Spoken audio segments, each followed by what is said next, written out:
Hello दोस्तों, कैसे हो आप सभी। आशा करती हूँ आप सभी स्वस्थ होंगे। मैं आप सभी का अपने चैनल हिंदी क्लासेस में बहुत बहुत स्वागत करती हूँ। तो भाई, आप सभी को पता है, मैंने आप सभी के लिए हिंदी साहित्य की चैप्टर वाइज सीरीज चला रखी है।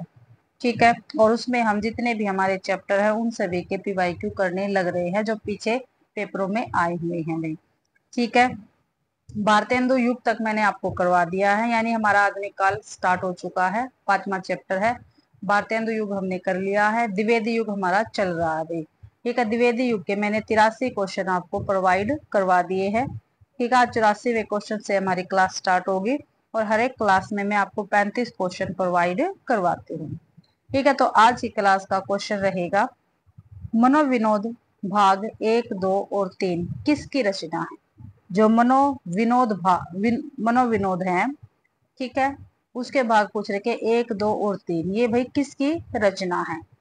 तो ऑप्शन में है मुक्तिबोध की है, पंत की है, श्रीधर पाठक की या सेनापति की रचना है। तो मनोविनोद भाई श्रीधर पाठक की रचना रहेगी, यानी हमारा सी आंसर बिल्कुल ठीक रहेगा। मनोविनोद 1882 ईस्वी में प्रकाशित हुई थी। भाग 1, 2, 3 श्रीधर पाठक का ब्रज भाषा में रचित मौलिक काव्य है।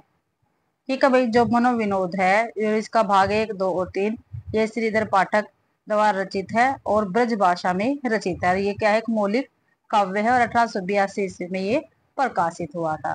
श्रीधर पाठक खड़ी बोली के प्रथम स्वच्छंदतावादी कवि है। जो श्रीधर पाठक है ये खड़ी बोली के प्रथम स्वच्छंदतावादी कवि है। इनका कश्मीर सुषमा जो 1904 में प्रकाशित हुआ था ब्रज भाषा में रचित अन्य मौलिक काव्य है। ठीक है। कश्मीर सुषमा किसमें रचा हुआ, ब्रज भाषा में। और जो मनोविनोद है ये भी ब्रज भाषा में रचित है। वैसे श्रीधर पाठक खड़ी बोली के प्रथम स्वच्छंदतावादी कवि है, ये आपको ध्यान रखना है। और मनोविनोद का प्रकाशन 1882 ईस्वी में हुआ था और कश्मीर सुषमा का 1904 ईस्वी में हुआ था। अगला क्वेश्चन है, हल्दी घाटी नामक महाकाव्य के रचयिता कौन है। ये कल की क्लास में भी आपके पास क्वेश्चन आया था। हल्दी घाटी नामक महाकाव्य के रचयिता कौन है। तो कौन है भाई, श्याम नारायण पांडे है, माखनलाल चतुर्वेदी है, ठाकुर गोपाल शरण सिंह है या सुभद्रा कुमारी चौहान है। तो हल्दी घाटी नामक महाकाव्य किसका भाई, श्याम नारायण पांडे का रहेगा। महाकाव्य है भाई, ये ध्यान रखना है। आंसर है बिल्कुल ठीक है। श्याम नारायण पांडे द्विवेदी युग के महत्वपूर्ण कवि है। हल्दी घाटी तथा जौहर इनका महाकाव्य है। इनका भी श्याम नारायण पांडे का कौन कौन से महाकाव्य हैं, जौहर और हल्दी घाटी, जो 1945 ईस्वी में प्रकाशित हुआ। माखनलाल चतुर्वेदी राष्ट्रीय सांस्कृतिक धारा के कवि है। जो माखनलाल चतुर्वेदी है भाई वो राष्ट्रीय सांस्कृतिक धारा के कवि है। इन्हें एक भारतीय आत्मा के नाम से जाना जाता है। ठीक है। और माखनलाल चतुर्वेदी को भी क्या भी एक भारतीय आत्मा के नाम से जाना जाता है और ये राष्ट्रीय सांस्कृतिक धारा के कवि है, ये हमें ध्यान रखना है। अगला क्वेश्चन है, आचार्य रामचंद्र शुक्ल ने प्रिय प्रवास की निम्नलिखित में से किस विशेषता का उल्लेख नहीं किया है। ठीक है, जो रामचंद्र शुक्ल जी है उन्होंने प्रिय प्रवास है जो अयोध्या सिंह उपाध्याय हरिओद का, इनमें से उसकी कौन सी विशेषता का उल्लेख नहीं किया है। ठीक है भाई, 3 तो विशेषता दे रखी प्रिय प्रवास की और एक ऐसी है जो उसकी विशेषता नहीं है। तो देखते हैं। पहला है, अधिकतर पदों में बड़े ढंग से हिंदी अपनी चाल पर चलती दिखाई पड़ती है। क्या भाई, अधिकतर पदों में बड़े ढंग से हिंदी अपनी चाल पर चलती दिखाई पड़ती है, बिल्कुल ठीक है प्रिय प्रवास के विषय में। दूसरा है, इसकी कथा वस्तु एक अच्छे प्रबंध के लिए पर्याप्त है। देखते हैं। पहला ठीक था, दूसरे को बाद में देखते हैं, पहले इनको देख लेते हैं। सी है, यह काव्य अधिकतर भाव व्यंजनात्मक और वर्णात्मक है। बिल्कुल ठीक है भाई, जो प्रिय प्रवास है वो अधिकतर क्या है, भाव व्यंजनात्मक है और वर्णात्मक है। डी ऑप्शन है, हिंदी को है तथा है था किया दिया ऐसी दो एक क्रियाओं के भीतर ही सिमट कर रह जाना पड़ा। भाई किसमें, प्रिय प्रवास में क्या भाई, हिंदी को है था किया दिया ऐसी दो एक क्रियाओं के भीतर ही समेट कर रह जाना पड़ा। ये भी बिल्कुल ठीक है भाई प्रिय प्रवास के विषय में, लेकिन जो बी ऑप्शन है ये अपना गलत है। इसकी कथा वस्तु एक अच्छे प्रबंध के लिए पर्याप्त है, ये क्या है, गलत है। और इसमें क्या है, गलत ही पूछा था। देखो ये रहा ना, प्रिय प्रवास के विषय में जो उल्लेख नहीं है, यानी जो गलत है वो हमें बताना है, तो भी आंसर अपना ठीक रहेगा। व्याख्या में देख लेते हैं। बी आंसर अपना ठीक है। आचार्य रामचंद्र शुक्ल ने प्रिय प्रवास की विशेषता में इसकी कथा वस्तु एक अच्छे प्रबंध के लिए पर्याप्त है का उल्लेख नहीं किया है। अन्य विकल्प आचार्य शुक्ल द्वारा प्रिय प्रवास के संबंध में बताई गई विशेषता है। प्रिय प्रवास हरिओत जी का हिंदी खड़ी बोली का प्रथम महाकाव्य है। पूछा जाता है क्वेश्चन, हिंदी खड़ी बोली का प्रथम महाकाव्य कौन सा, तो प्रिय प्रवास है। और इसके लेखक कौन है, हरिओत जी है। अयोध्या सिंह उपाध्याय हरिओत जी की महत्वपूर्ण रचनाएं को देख लेते हैं। रसिक रहस्य 1899 ईस्वी में प्रकाशित हुई, प्रेम प्रपंच 1900 ईस्वी में प्रकाशित हुए, चौके चौकते 1932 में, और एक क्रम से भाई चुपते चौकते 1924 में, प्रिय प्रवास 1914 में, प्रदुन पर्सन 1924 में, रस कलश 1931 में, फूल पत्ते 1935 में, कल्पलता 1937 में, मरम तपस्या 1956 में। अगला क्वेश्चन है, भालों में रण झंकार अभी, क्या भी, भालों में रण झंकार अभी, लटकी कटी में तलवार अभी, भोले पर ललकार अभी, आंखों में है अंगार अभी, प्रज्ञा प्रवाह उद्धृत उपयुक्त पंक्तियां किस कवि की हैं। जो पंक्तियां दे रखी है ये पूछा भाई किस कवि की है, तो मैथिली शरण गुप्त की है, रामधारी सिंह दिनकर की है, कन्हैया लाल सेठिया की है, या श्याम नारायण पांडे की है। तो अपना डी आंसर बिल्कुल ठीक रहेगा, ये पंक्तियां श्याम नारायण पांडे की है। डी आंसर बिल्कुल ठीक है। भालो में रण झंकार अभी, लटकी कटी में तलवार अभी, भाले भाले में ललकार अभी, आंखों में है अंगार अभी, प्रज्ञा प्रवाह से उद्धृत पंक्तियां श्याम नारायण पांडे की है भाई। हम कौन थे, क्या हो गए और क्या होंगे अभी, आओ विचारे आज मिलकर ये समस्या सभी। तो ये मैथिली शरण गुप्त जी की पंक्ति है और काफी बार पेपर में पूछी गई है। हम कौन थे, क्या हो गए और क्या होंगे अभी, आओ विचारे आज मिलकर ये समस्या सभी। तो मैथिली शरण गुप्त की पंक्तियां रहेंगी। सवानों को मिलता दूध भात, बच्चे भूखे अकुलाते हैं, माँ की हड्डी से चिपक जाड़े की रात बिताते हैं। तो ये दिनकर की रचनाएं रहेंगी, सॉरी पंक्तियां रहेंगी। अगला क्वेश्चन है, भारत भारती के रचनाकार कौन है। जो भारत भारती है इसके रचनाकार कौन है, तो भारतेंदु है, प्रताप नारायण मिश्र है, माखनलाल चतुर्वेदी है, मैथिली शरण गुप्त है। जो भारत भारती रचना है इसके रचनाकार भाई मैथिली शरण गुप्त रहेंगे। डी ऑप्शन अपना ठीक है। भारत भारती के रचनाकार मैथिली शरण गुप्त है। इस रचना की मूल प्रेरणा मुकदमे हाली तथा ब्रजमोहन दत्तात्रेय कैफी कृत भारत दर्पण पुस्तक से प्राप्त है। इसी रचना को लिखने पर महात्मा गांधी ने इन्हें राष्ट्र कवि की उपाधि दी है। भारत भारती जब मैथिली शरण गुप्त ने लिखी थी, ठीक है, तब महात्मा गांधी ने इनको राष्ट्र कवि की उपाधि दी थी, ये आपको ध्यान रखना है। अगला क्वेश्चन है, आधुनिक काल के काव्य में कविताएं किस भाषा में लिखी जाती है। ठीक है, जो आधुनिक काल है इसके काव्य में कविताएं किस भाषा में लिखी जाती है ये हमें बताना है और ये काफी महत्वपूर्ण है। तो खड़ी बोली में, ब्रज भाषा में, अवधि में, ब्रज और अवधि में। तो खड़ी बोली में भाई कविताएं लिखी जाती है, ये ऑप्शन बिल्कुल ठीक रहेगा। आधुनिक काल के काव्य में कविताएं खड़ी बोली में लिखी जाती थी। अयोध्या प्रसाद खत्री ने 1888 ईस्वी में खड़ी बोली आंदोलन पुस्तक से काव्य में खड़ी बोली का सूत्रपात किया तथा आधुनिक काल में काव्य की भाषा को खड़ी बोली के रूप में स्थापित करने में महावीर द्विवेदी ने महत्वपूर्ण योगदान दिया भी। ठीक है, खड़ी बोली को भाई स्थापित करने में सबसे महत्वपूर्ण स्थान किसका है, महावीर प्रसाद द्विवेदी जी का रहेगा। अगला क्वेश्चन है, प्रिय प्रवास का वर्ण विषय क्या है। ठीक है, जो प्रिय प्रवास है इसका वर्ण विषय क्या है, तो राम वनवास, बुद्ध का ग्रह त्याग, कृष्ण का मथुरा प्रवास, या सीता का करुणापूर्ण चित्र। तो भाई कृष्ण का मथुरा प्रवास ये प्रिय प्रवास का वर्ण विषय है। ठीक है, सी आंसर अपना ठीक रहेगा। व्याख्या में देख लेते हैं। सी आंसर ठीक है। प्रिय प्रवास 1914 ईस्वी को खड़ी बोली का प्रथम महाकाव्य माना जाता है। इसमें 17 सर्ग है। कितने हैं भाई प्रिय प्रवास में सर्ग? 17 है और 1914 में प्रकाशित हुआ था।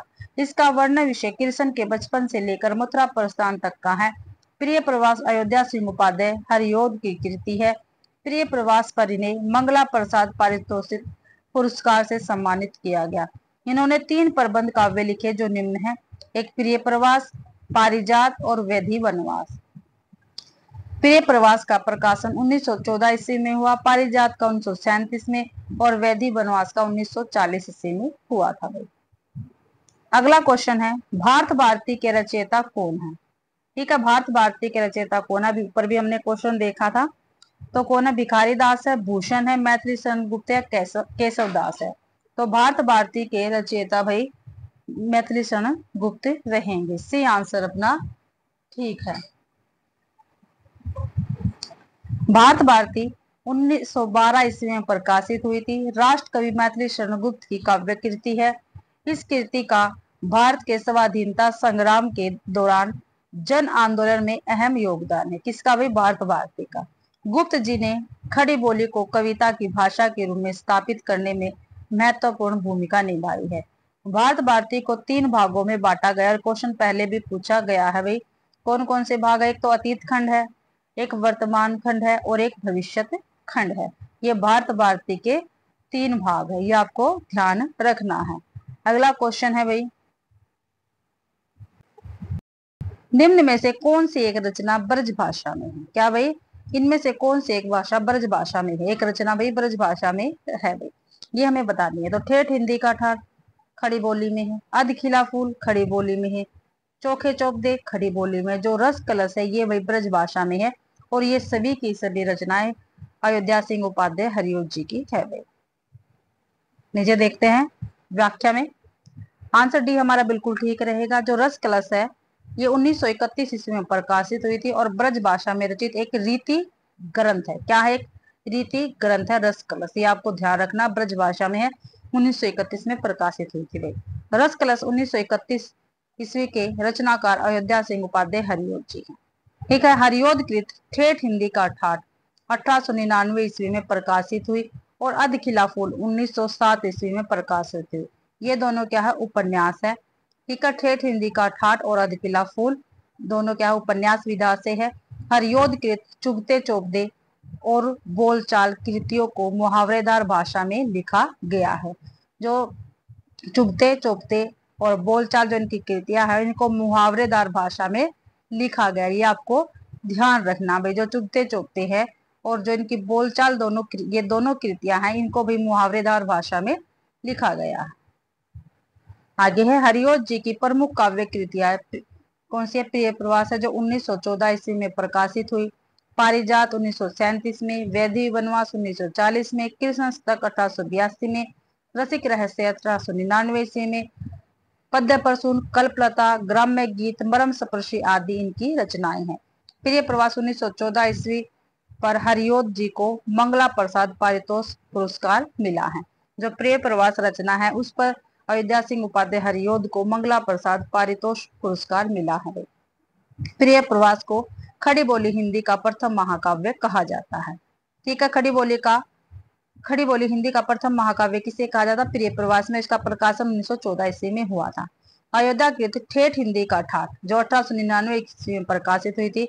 उपन्यास को मुहावरों का क्या कहा जाता है? पाठ्य पुस्तक कहा जाता है। जो ठेठ हिंदी का ठाठ है इसको क्या कहा जाता है? मुहावरों का पाठ्य पुस्तक, मुहावरों का पाठ्य पुस्तक कहा जाता है ठेठ हिंदी का ठाठ को। ये क्या है? एक उपन्यास विधा से है। अगला क्वेश्चन है, निम्नलिखित में से मैथिली शरण गुप्त का कृष्ण काव्य कौन सा है? ठीक है। मैथिली शरण गुप्त का बताना है, जो कृष्ण काव्य है वो बताना हमें कौन सा है। ठीक है। द्वापर है, सिद्धराज है, नहुस है, चंद्रहास है। पहले तो देख रहे थे सभी के सभी किसके हैं? मैथिली शरण गुप्त के रहेंगे वे। जो द्वापर है ये मैथिली शरण गुप्त जी का कृष्ण काव्य है, द्वापर। अगला क्वेश्चन है, आंसर है मैथिली शरण गुप्त का कृष्ण काव्य द्वापर 1936 ईस्वी में प्रकाशित हुआ। द्वापर 1936 में मैथिली शरण गुप्त ने भगवान श्री कृष्ण के चरित्र उद्घाटन द्वारा मानवता का आदर्श उपस्थित किया है। जो भाई द्वापर है इनका काव्य, इसमें श्री कृष्ण के चरित्र उद्घाटन द्वारा मानवता का आदर्श उपस्थित किया है। द्वापर में 16 खंड है। कितने भी द्वापर में कितने खंड है? 16 खंड है। अंतिम खंड सुदामा बाद में जोड़ा गया है। ठीक है, पहले शुरुआत में कितने? 16, और जो अंतिम खंड है सुदामा वो बाद में जोड़ा गया। मैथिली शरण गुप्त 1886 से 1964 ईस्वी को आधुनिक युग का तुलसी स्वीकार किया गया है। ठीक है, जो मैथिली शरण गुप्त है भाई, इसको क्या है? आधुनिक युग का तुलसी स्वीकार किया जाता है। ठीक है, यानी तुलसी कहा जाता है आधुनिक युग का मैथिली शरण गुप्त को। मैथिली शरण गुप्त की प्रमुख कृतियां हैं रंग में भंग, जयद्रथ वध, भारत भारती, झनकार, यशोधरा, जय भारत, विष्णुप्रिया, पंचवटी आदि। भारत भारती लिखने पर महात्मा गांधी ने राष्ट्र कवि की उपाधि से सम्मानित किया था। साकेत 1931 ईस्वी पर मैथिली शरण गुप्त को मंगला प्रसाद पारितोषिक प्रदान किया गया। ठीक है, साकेत पर मिला है भाई इनको मंगला प्रसाद पारितोषिक। सिद्धराज, नहुस, चंद्रहास मैथिली शरण गुप्त जी की ही ये रचनाएं हैं और ये पेपर में भी पूछी जाती हैं, तो प्लीज आप इनको ध्यान रखना। अगला क्वेश्चन है, दिवस का अवसान समीप था, गगन था कुछ लोहित हो चला, यह प्रकृति चित्रण किस महाकाव्य से है? और ये काफी महत्वपूर्ण पंक्तियां है, काफी बार पेपर में पूछी गई है। क्या भाई? दिवस का अवसान समीप था, गगन था कुछ लोहित हो चला, यह प्रकृति चित्रण किस महाकाव्य से है? तो ये प्रिय प्रवास से रहेगा। ठीक है, प्रिय प्रवास का है भाई ये आंसर अपना बिल्कुल ठीक है। यह प्रकृति चित्रण प्रिय प्रवास महाकाव्य से लिया गया है। अयोध्या सिंह उपाध्याय हरियोध ने 3 प्रबंध काव्य लिखे हैं। ठीक है, कौन कौन से? प्रिय प्रवास, पारिजात, वैधि वनवास। तो प्रिय प्रवास भाई 1914 ईस्वी में प्रकाशित हुआ, पारिजात 1937 में हुआ, वैधि वनवास 1940 ईस्वी में प्रकाशित हुआ था। अगला क्वेश्चन, सॉरी आगे है व्याख्या में, प्रिय प्रवास को खड़ी बोली हिंदी का प्रथम महाकाव्य माना जाता है। प्रिय प्रवास का सर्वप्रथम नाम ब्रजांगना विलाप था। ये भी पेपर में पूछा गया जाता है, प्रिय प्रवास का सर्वप्रथम नाम क्या था? तो क्या था भी? ब्रजांगना विलाप था। यह संपूर्ण काव्य संस्कृत के वर्ण वृत्तों पर आधारित है। हरियोध को कवि सम्राट की उपाधि तथा प्रिय प्रवास पर इन्हें मंगला प्रसाद पारितोषिक प्रदान किया गया था। ठीक है, और उर्वशी 1961 ईस्वी में रामधारी सिंह दिनकर की प्रसिद्ध रचना। उर्वशी किसकी रचना भाई? रामधारी सिंह दिनकर की है। ठीक है, 1961 में उर्वशी का प्रकाशन हुआ था। साकेत 1931 में प्रकाशन हुआ इसका, ये भी मैथिली शरण गुप्त जी की रचना रहेगी। साकेत कामायनी जयशंकर प्रसाद का प्रसिद्ध महाकाव्य है और 1935 ईस्वी में इसकी रचना हुई थी और कहीं कहीं पर 1936 में इसका प्रकाशन वर्ष आपको देखने को मिलेगा भाई कामायनी का। दिवस का अवसान समीप था किस रचना से है? जो दिवस का अवसान समीप था, ये जो पंक्ति है ये किस रचना से है? तो झरना से है, प्रिय प्रवास से, क्रोणालय से है या युगान से? तो दिवस का अवसान समीप था, ये भाई प्रिय प्रवास से ली गई पंक्ति रहेगी। ठीक है, तो अपना बी ऑप्शन बिल्कुल ठीक है। तो भाई आंसर बी बिल्कुल ठीक रहेगा। उपयुक्त पंक्ति अयोध्या सिंह उपाध्याय हरियोध के प्रिय प्रवास महाकाव्य से है। यह खड़ी बोली हिंदी का प्रथम महाकाव्य माना जाता है। यह खड़ी बोली का हिंदी का प्रथम महाकाव्य माना जाता है। कौन सा? प्रिय प्रवास। प्रिय प्रवास में कृष्ण के बचपन से लेकर मथुरा प्रस्थान तक का वर्णन किया गया है और 1914 ईस्वी में इसका प्रकाशन हुआ था प्रिय प्रवास का। जबकि झरना एवं क्रोणालय जयशंकर प्रसाद की रचनाएं हैं और युगांत सुमित्रा नंदन पंत की रचना रहेगी। अगला क्वेश्चन है, पारिजात महाकाव्य किसके द्वारा रचित है? तो किसकी है भाई? ये पहले भी क्वेश्चन आ चुका है, तो हरियोध जी की रचना रहेगी पारिजात। ये ऑप्शन अपना बिल्कुल ठीक है। पारिजात 1937 ईस्वी अयोध्या सिंह उपाध्याय हरियोध का महाकाव्य है। इनकी 2 अन्य काव्य कृतियां प्रिय प्रवास 1914 ईस्वी में प्रकाशित हुई तथा वैधवी वनवास 1940 ईस्वी में प्रकाशित हुई। डॉक्टर गणपति चंद्र गुप्त ने हरियोध को आधुनिक काल का सूरदास कहा है। ठीक है भाई, आधुनिक काल का सूरदास हरिऔध को किसने कहा था? डॉक्टर गणपति चंद्र गुप्त ने कहा है। ठीक है, और आधुनिक काल का सूरदास किसको कहा जाता है? तो हरिऔध जी को कहा जाता है, आपको ध्यान रखना है। अगला क्वेश्चन है, कुणाल गीत के रचयिता कौन है? जो कुणाल गीत है इसके रचयिता कौन है, ये हमें बताना है। तो माखनलाल चतुर्वेदी है, मैथिली शरण गुप्त है, मुक्ति बोध है या दिनकर है? तो भाई कुणाल जो गीत है इसके रचयिता मैथिली शरण गुप्त रहेंगे, भी आंसर अपना ठीक है। कुणाल गीत मैथिली शरण गुप्त का खंड काव्य है। इनके अन्य प्रमुख खंड काव्य है जयद्रथवध, भारत भारती, पंचवटी, द्वापर, नहुस, जय भारत, शकुंतला, विष्णुप्रिया, ये आदि मैथिली शरण गुप्त जी के खंड काव्य है। और जो कुणाल गीत है ये भी खंड काव्य मैथिली शरण गुप्त का। अगला क्वेश्चन है, मैथिली शरण गुप्त के किस ग्रंथ में लक्ष्मण की पत्नी उर्मिला का सुंदर चरित्र वर्णन है? तो किस में है भाई? भारत भारती में, द्वापर में है, पंचवटी में या साकेत में है? तो भाई साकेत में लक्ष्मण की पत्नी उर्मिला का सुंदर चरित्र क्या है? वर्णन किया गया है। डी आंसर अपना ठीक रहेगा। मैथिली शरण गुप्त ने साकेत ग्रंथ की रचना सरस्वती पत्रिका में प्रकाशित महावीर प्रसाद द्विवेदी के लेख कवियों की उर्मिला विषयक उदासीनता से प्रेरणा पाकर की थी। साकेत पाली भाषा का शब्द है। जो साकेत अभी पाली भाषा का शब्द है जिसका अर्थ है अयोध्या। काफी बार पेपर में पूछा गया साकेत का क्या अर्थ है, तो अयोध्या है। इस ग्रंथ में लक्ष्मण की पत्नी उर्मिला की केंद्रीय भूमिका है। किसमें भाई? साकेत में। और साकेत लिखने की प्रेरणा मैथिली शरण गुप्त को कहाँ से मिली थी? तो महावीर प्रसाद द्विवेदी का एक लेख था, क्या था भाई? कवियों की उर्मिला विषयक उदासीनता। यहाँ से मैथिली शरण गुप्त को साकेत लिखने की प्रेरणा मिली थी और ये 1931 में प्रकाशित हुआ था साकेत। तो भाई डी आंसर ठीक है, मैथिली शरण गुप्त ने साकेत, ये तो हो गया हमारा। अगला क्वेश्चन देखते हैं, मैथिली शरण गुप्त के साहित्यिक गुरु कौन है? तो कौन है भाई मैथिली शरण गुप्त के साहित्यिक गुरु? तो पंडित रामचंद्र शुक्ल है, भारतेंदु हरिश्चंद्र है, पंडित महावीर प्रसाद द्विवेदी या पंडित प्रताप नारायण मिश्र है? तो मैथिली शरण गुप्त के साहित्यिक गुरु है पंडित महावीर प्रसाद गुप्त या भी द्विवेदी। ठीक है, पंडित महावीर प्रसाद द्विवेदी।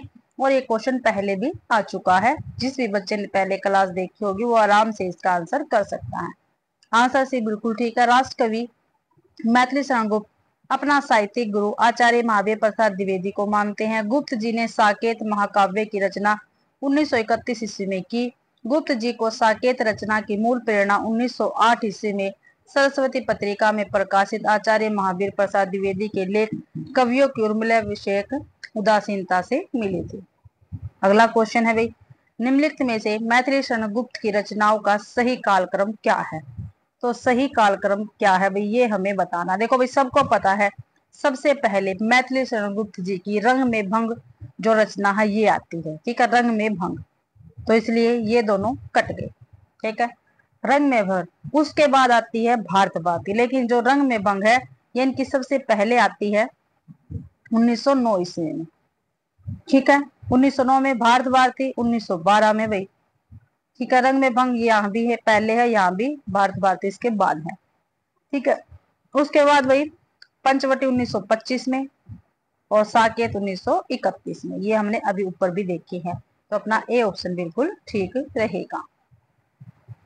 व्याख्या में देख लेते हैं, ए ऑप्शन अपना बिल्कुल ठीक है।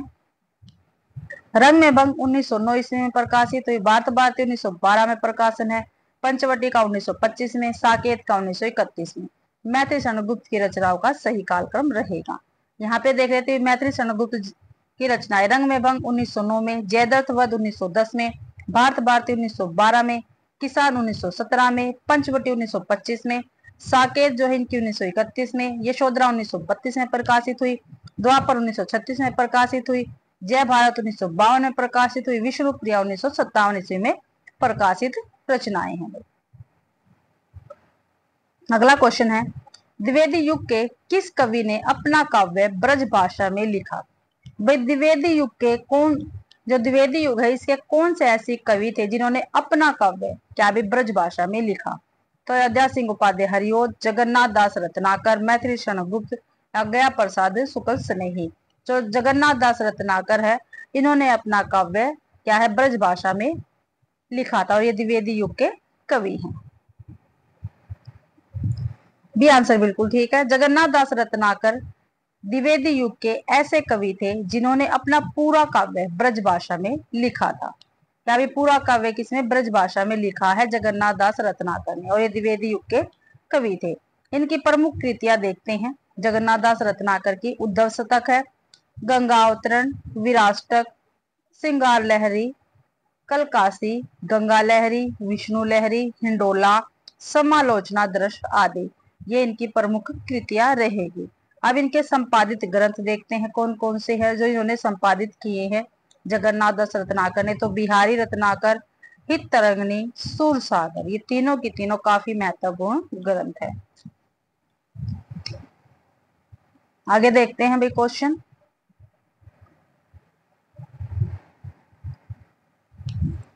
हल्दी घाटी नामक प्रबंध काव्य के रचयिता कवि का नाम क्या है? पहले भी क्वेश्चन आया ना स्टार्टिंग में ही है।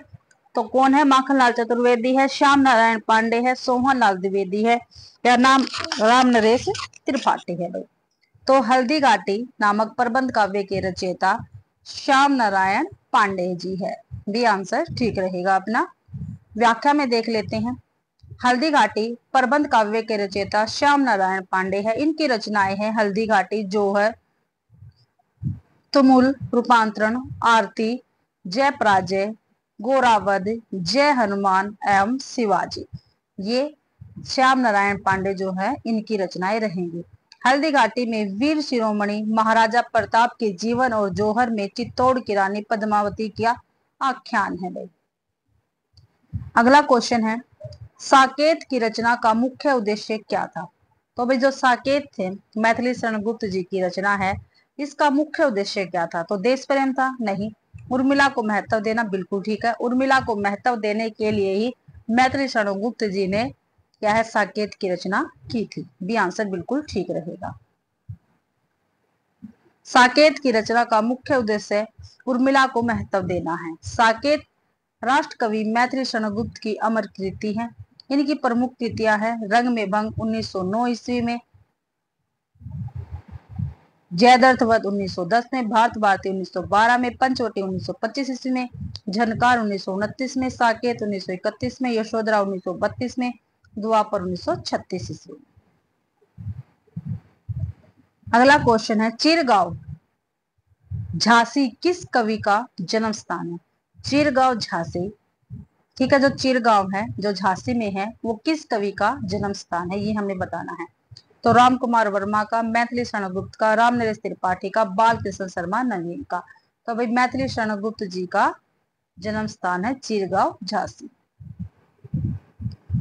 बी आंसर ठीक है। मैथिली शरण गुप्त का जन्म चिरगांव झांसी में 3 अगस्त 1886 ईस्वी में हुआ था, जबकि राम कुमार वर्मा का जन्म मध्य प्रदेश के सागर जिले में 15 सितंबर 1905 ईस्वी में हुआ। राम नरेश त्रिपाठी सुल्तानपुर के कोईपुर गांव में 4 मार्च 1889 को, बाल कृष्ण शर्मा नवीन का जन्म मध्य प्रदेश के सुजलापुर जिला शाजापुर के समीप भयाना गांव में 8 दिसंबर 1897 ईस्वी को हुआ था। अगला क्वेश्चन है, ये पंक्ति ऊपर व्याख्या में भी अभी आई थी, जब मैंने आपसे कहा था भाई पेपर में पंक्ति पूछी जाती है। हम कौन थे, क्या हो गए और क्या होंगे अभी, आप विचारे आज मिलकर ये समस्याएं सभी। तो किस कवि की ये पंक्तियां हैं? तो श्याम नारायण पांडे की, मैथिली शरण गुप्त के, दिनकर की, माखन लाल चतुर्वेदी जी के। तो ये मैथिली शरण गुप्त जी की पंक्तियां रहेंगे। बी आंसर ठीक है। हम कौन थे, क्या हो गए और क्या होंगे अभी, आप विचारे आज मिलकर ये समस्याएं सभी। तो उक्त पंक्तियां राष्ट्र कवि मैथिली शरण गुप्त के भारत भारती से उद्धृत। और ये भी पूछा जाता है भाई ये कहाँ से पंक्ति ली गई है? तो भारत भारती से ली गई है, जो जिसका प्रकाशन 1912 ईस्वी में हुआ था। मैथिली शरण गुप्त की रचनाएं रंग में भंग 1909 में, जयद्रथवध 1910 में, और जयद्रथवध क्या है? एक खंड काव्य है। क्या है भाई? खंड काव्य है। भारत भारती 1912 में, पंचवटी 1925 में, झनकार 1929 में, साकेत 1931 में प्रकाशित हुई। गुप्त जी ने अपने आप को कौटुंबिक कवि मात्र कहा है। क्या कहा भाई? कौटुंबिक कवि मात्र कहा है मैथिली शरण गुप्त ने अपने आप को। इनकी जन्म तिथि पर 3 अगस्त 1886 को कवि दिवस मनाया जाता है। 3 अगस्त को हमेशा क्या है? कवि दिवस मनाया जाता है और इनकी ही जन्म तिथि पर मनाया जाता है। अगला क्वेश्चन है, निम्न में से कौन सा विकल्प आचार्य महावीर प्रसाद द्विवेदी के संबंध में सही है? भाई सही जो है वो हमें बता रहे, 3 तो है गलत और 1 है सही। तो छायावादी कविताएं लिखी? नहीं भाई, द्विवेदी युग के थे। प्रिय प्रवास की रचना? नहीं भैया, विद्या सिंह उपाध्याय हरिओद ने लिखी थी। बालकोपयोगी साहित्य लिखा? बिल्कुल नहीं लिखा। खड़ी बोली का परिष्कार किया था भाई इन्होंने। डी आंसर बिल्कुल ठीक है और इसमें ठीक ही पूछा था। डी आंसर ठीक है। महावीर प्रसाद द्विवेदी ने खड़ी बोली का परिष्कार किया। विकल्प डी बिल्कुल सही है। महावीर प्रसाद द्विवेदी 1864 से 1938 ईस्वी का, 1864 में इनका जन्म हुआ, 1938 में इनकी मृत्यु हुई। का जन्म रायबरेली के दौलतपुर गांव में हुआ था। कहाँ पे हुआ था? भी दौलतपुर गांव में हुआ था। द्विवेदी जी ने गद्य और पद्य दोनों के लिए खड़ी बोली में सामान्य बोलचाल की भाषा को प्राथमिकता देने की वकालत की। महावीर प्रसाद द्विवेदी के मौलिक व अनुदित ग्रंथों की संख्या लगभग 80 है। कितनी है भाई? 80 है, जिसमें मौलिक भी है और अनुदित भी है इनके ग्रंथ। द्विवेदी जी के प्रमुख काव्य संग्रह है काव्य मंजूषा, काफी बार पेपर में आए हैं। सुमन 1923 ईस्वी में। कान्य कुब्ज अबला काफी महत्वपूर्ण है। विलाप आदि है भाई। सरगो नरक ठिकानो नाही द्विवेदी जी की प्रसिद्ध कृति है और काफी बार पेपर में पूछी गई है। महावीर प्रसाद द्विवेदी जी की कृति रहेगी सरगो नरक ठिकाना नाही। अगला क्वेश्चन है, समालोचना दृश्य के शीर्षक से ऐसे ऑन क्रिटिसिज्म का अनुवाद किसने किया? अभी हमने पीछे देखा था यार, ठीक है, जब मैंने कहा था काफी महत्वपूर्ण रचनाएं हैं। बिहारी रत्नाकर, हितरंगिणी और सूरसागर जिनकी ये रचनाएं थी वो मैंने आपको बताया था, ये काफी महत्वपूर्ण रचनाएं हैं। तो ये रामचंद्र शुक्ल, डॉक्टर नगेंद्र, जगन्नाथ दास रत्नाकर, रमेश कुंतल। तो भाई जगन्नाथ दास रत्नाकर ने किया था भाई ऐसे ऑन क्रिटिसिज्म का अनुवाद समालोचना दृश्य के शीर्षक से। सी आंसर बिल्कुल ठीक है। जगन्नाथ दास रत्नाकर ने पोप के ऐसे ऑन क्रिटिसिज्म का समालोचना दृश्य नाम से पद्यात्मक अनुवाद किया है 1897 ईस्वी में। अगला क्वेश्चन है, श्रीधर पाठक द्वारा रचित नहीं है। ठीक है भाई, श्रीधर पाठक द्वारा इनमें से कौन सी रचना ऐसी है जो रचित नहीं है? तो वैदवी वनवास ये किसका है? अयोध्या सिंह उपाध्याय हरिओ जी का, यही इन्होंने लिखा। बाल विधवा लिखा श्रीधर पाठक ने। जॉर्ज वंदना भी लिखा श्रीधर पाठक ने। भारतो उत्थान भी श्रीधर पाठक ने ही लिखा है भाई। तो ये ऑप्शन बिल्कुल ठीक रहेगा। वैदवी वनवास श्रीधर पाठक द्वारा रचित नहीं है, बल्कि अयोध्या सिंह उपाध्याय हरिओद की रचना है। हरिओद के काव्य संग्रह है प्रिय प्रवास 1914 ईस्वी, पारिजात 1937 ईस्वी, वैदवी वनवास 1941 ईस्वी, कृष्ण शतक, रसिक रहस्य, प्रेमाभू रिधि, प्रेम प्रपंच, प्रेमाभू प्रश्न, प्रेमाभू प्रवाह, चौकते चौकते, चुपते चौकते, पद्य प्रसून, बोलचाल, रस कलश आदि अन्य विकल्प श्रीधर पाठक की रचनाएं हैं। अगला क्वेश्चन है, सूची 1 को सूची 2 से क्या करना? हमें मिलान करना है। तो देखते हैं, सूची 1 में रचनाएं हैं, सूची 2 में उनके रचनाकार रहेंगे। ठीक है, जो भाई सबसे पहले देखते हैं जो हमें आती है, सबसे पहले हमें वो रचना करनी चाहिए। तो कानन कुसुम किसकी है? ये है मुकुटधर पांडे की है। तो डी का 1 हो गया।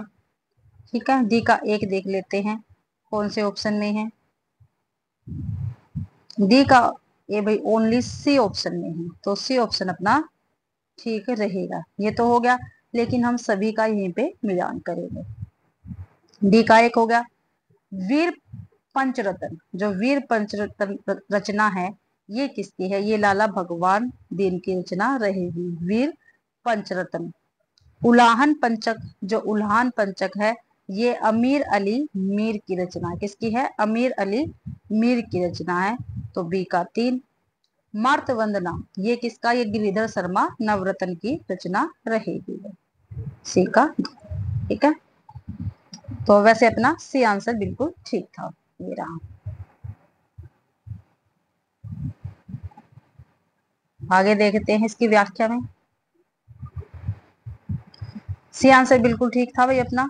रचना और रचनाकार वीर पंचरतन लाला भगवान दीन की है, उलाहन पंचक अमीर अली मीर की है, मार्त वंदना गिरिधर शर्मा नवरत्न की रचना रहेगी, कानन कुसुम मुकुटधर पांडे की रचना है वे। अगला क्वेश्चन है हरियोध के प्रिय प्रवास महाकाव्य में सर्गों की संख्या कितनी है। तो मैंने आपको पहले भी बताया जितने भी ये अपने महाकाव्य है इनके क्या है सर्ग पूछे जाते हैं, खंड काव्य हो गए महाकाव्य हो गए, इनके सर्ग से क्वेश्चन हमेशा बनता ही बनता है। तो प्रिय प्रवास में कितने सर्ग हैं, ये क्वेश्चन मैंने पहले भी आपको बता रखा है कितने सर्ग है। तो भाई 17 है, 19 है, 21 है, 23 है। तो भाई कितने हैं 17 सर्ग है, कितने हैं 17 सर्ग है। तो अपना ए आंसर बिल्कुल ठीक रहेगा। निम्नलिखित रचनाओं के महाकाव्य तथा उनके सर्ग, तो काफी महत्वपूर्ण रचनाएं हैं और इनमें से इनके सर्गों की संख्या हमेशा पूछी जाती है। तो जो रचनाकार है वो है महाकाव्य है और उनके सर्ग हैं। हरियोध जी का प्रिय प्रवास है, प्रिय प्रवास में 17 सर्ग है, पारिजात में 15 सर्ग है, वैदिक वनवास में 18 सर्ग है। ठीक है, और सर्ग से एक क्वेश्चन पक्का आता पेपर में। मैत्री शरण गुप्त जी का साकेत है, इसमें 12 सर्ग है। जयशंकर प्रसाद जी का कामायनी है, इसमें 15 सर्ग रहेंगे। तो आपको ये याद रखना है। प्रिय प्रवास 17 सर्ग, पारिजात 15 सर्ग, वैदिक वनवास 18, साकेत 12, कामायनी 15।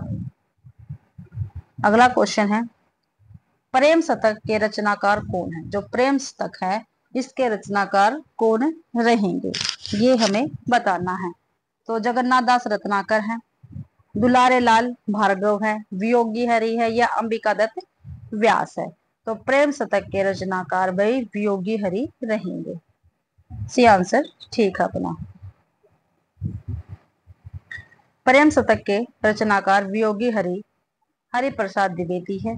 इनकी अन्य प्रमुख कृतियां है वीर सतसई जो 1927 में प्रकाशित हुई, चरखा स्तोत्र आदि। जबकि जगन्नाथ दास रत्नाकर की कृतियां है गंगा अवतरण 1927 ईस्वी में, उद्धव शतव 1929 में, हरिश्चंद्र हिंडोला 1884 ईस्वी में, गंगा लहरी आदि।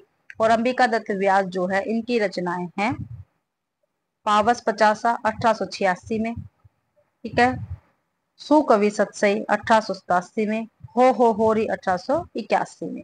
ये अंबिका दत्त व्यास की रचनाएं रहेंगे। अगला क्वेश्चन है नूरजहां, जो नूरजहां प्रबंध काव्य के रचयिता कौन है। तो कौन है भाई नूरजहां प्रबंध काव्य के रचयिता।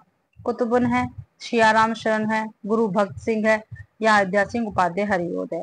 तो नूरजहां जो प्रबंध काव्य है ये गुरु भक्त सिंह का रहेगा। सी आंसर अपना ठीक है। नूरजहां प्रबंध काव्य के रचयिता गुरु भक्त सिंह है। कुतुबन ने मिर्गावती नामक सूफी प्रबंध काव्य की रचना की, जबकि हरियोध ने प्रिय प्रवास, वैदिक वनवास, रस कलश आदि काव्यों की रचना की गई। सियाराम शरणगुप्त ने बापू नामक काव्य ग्रंथ की रचना की। ठीक है, बापू जो इनका काव्य ग्रंथ काफी महत्वपूर्ण है सियाराम शरण गुप्त जी का। अगला क्वेश्चन है रत्नाकर शब्द किस कवि के साथ जुड़ा है। जो रत्नाकर शब्द है वो किस कवि के साथ जुड़ा है भाई ये हमें बताना है।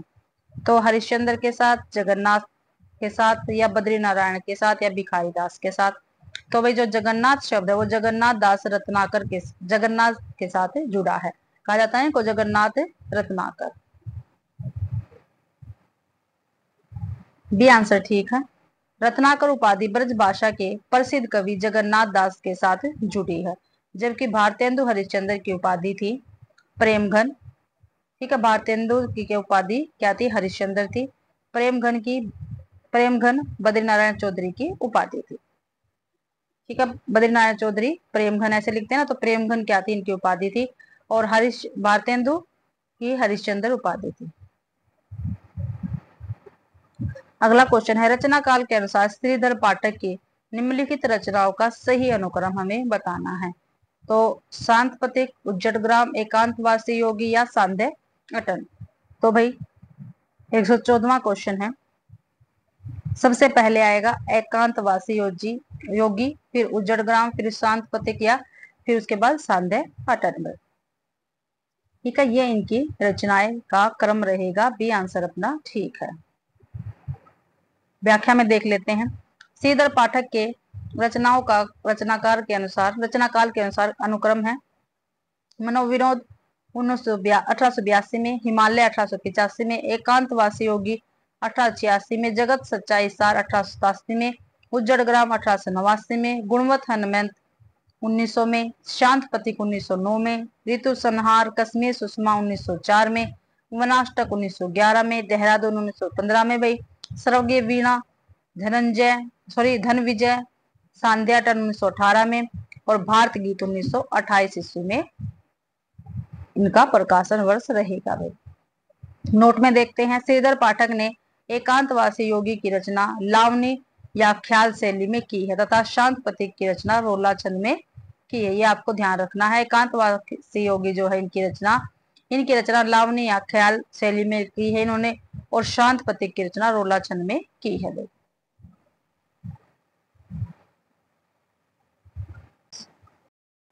अगला क्वेश्चन है भाई, गोल्डस्मिथ की कृति ट्रेवलर का अनुवाद किसने किया है? तो किसने किया भाई? गोल्डस्मिथ है इनकी कृति है ट्रेवल, इसका अनुवाद किसने किया? तो रामचरित उपाध्याय ने किया है, राम त्रिपाठी ने, श्रीधर पाठक ने, ठाकुर गोपाल शरण ने।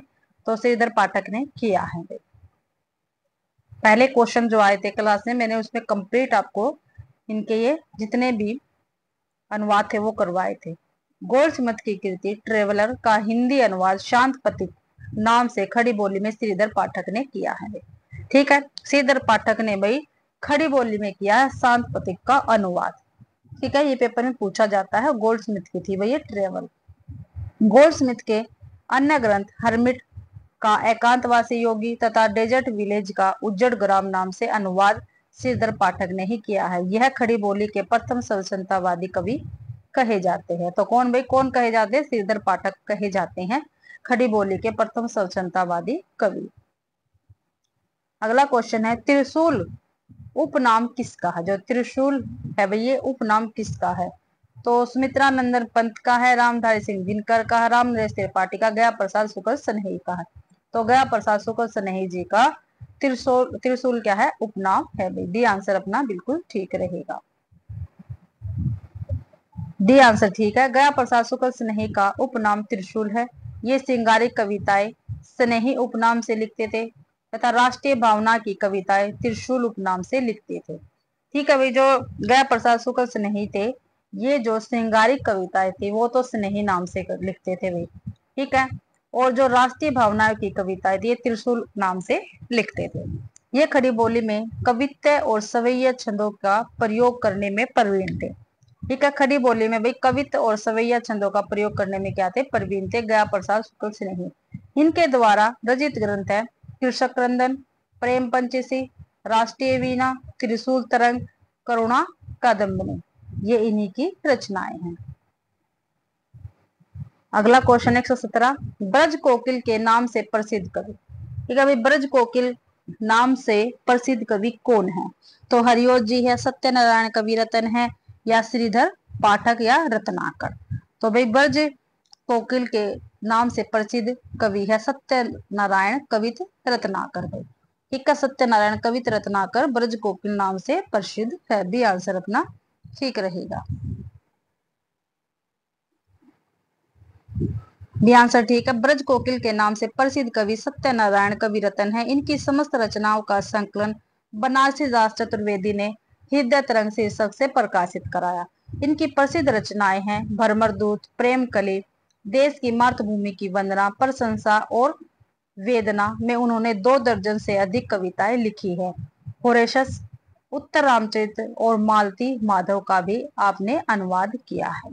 ठीक है, सत्यनारायण कवि रतन ने।